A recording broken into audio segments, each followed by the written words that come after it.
Collision theory in chemical kinetics revolves around a few key postulates that explain how reactions occur.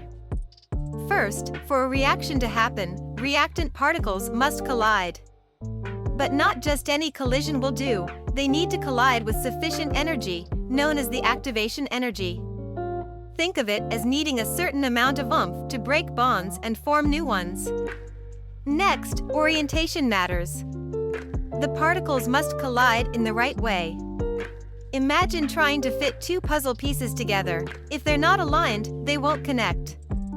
This is why the geometry of the molecules is crucial in determining the reaction rate. Lastly, the frequency of collisions plays a significant role. The more often particles collide, the higher the chance of a reaction.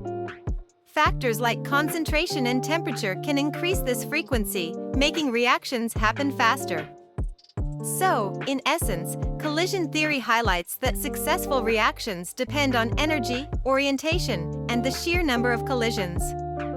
Understanding these principles helps chemists manipulate conditions to optimize reactions in everything from industrial processes to biological systems.